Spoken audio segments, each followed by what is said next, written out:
Welcome back to the channel, everybody. We should probably start with an apology. We've been away for a little while, and that's because we've moved into a new premises, and look at it, it is absolutely incredible.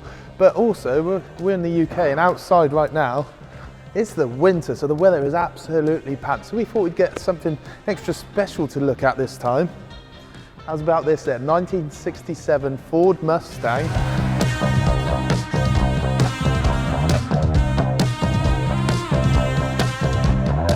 What should we do now, Nathan? We should go for a drive.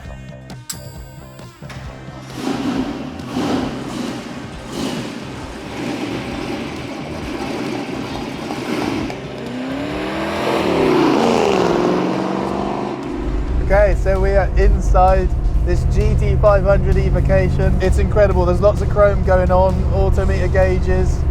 This steering wheel is lovely, lovely little wood finish. It's very loud in here. That's because up front there's a 7 litre V8 crate motor. But everything inside is exactly how I'd imagine it to be. Nice little bench seat. It's got a little lap strap belt system, just like when you're on an EasyJet flight. And it's just such an immersive thing. Like, I am concentrating at 100%. Just because there's so much going on, like it's a battle of the senses, the noise, the feel. We'll probably have to carry this on outside, won't we? Because it is extremely loud. We'll find a nice place to stop.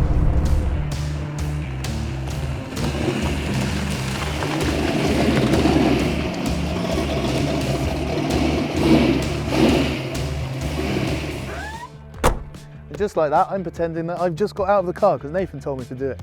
Anyway, the car itself, 1967 Ford Mustang. What did we see in 67? We got a whole different body revision, so that meant more sheet metal, lower slung roof, a more sleek design, which looks incredible. Obviously with this, it's got the GT500 body kit, so we've got some nice Bluetooth vents here, but they look very good. Usually you'd get some little louvre windows here. This has had so much money spent on it. It is insane. The level to detail is incredible. Like, you really need to see it in the flesh to believe it. It's obviously got a big bonnet bulge, and that's because under here it harnesses a very serious engine, a 7 litre engine. Over here in England, like, that is unheard of.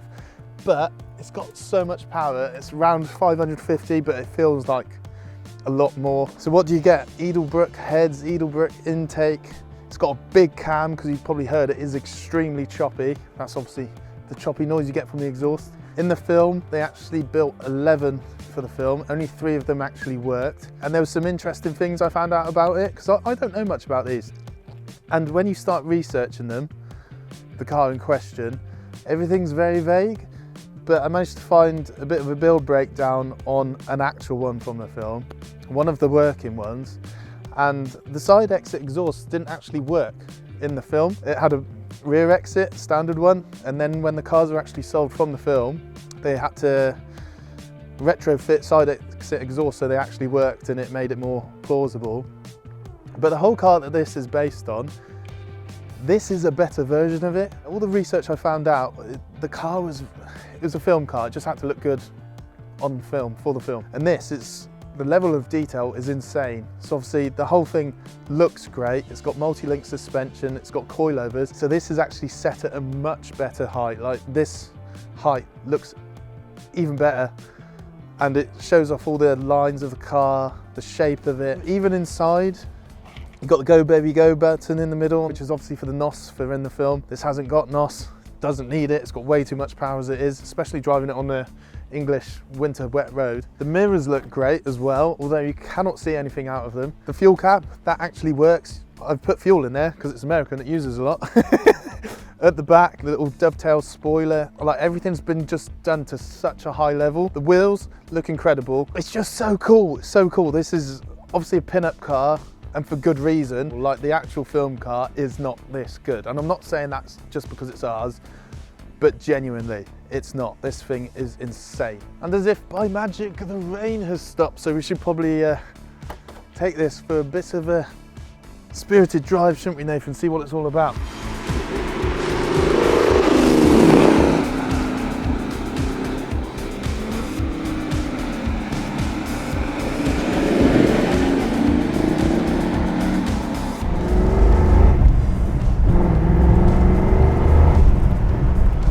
So much 1.7 litres, you get loads of torque. You can load it up in fifth. So we're doing, if I slow it right down, doing 35 now.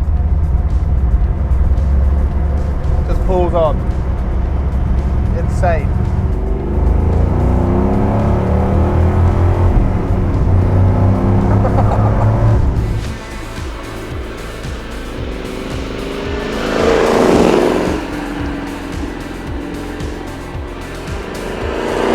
Although we think of muscle cars as being huge, the equivalent car to this, size-wise, proportion-wise, would be a Ford Capri.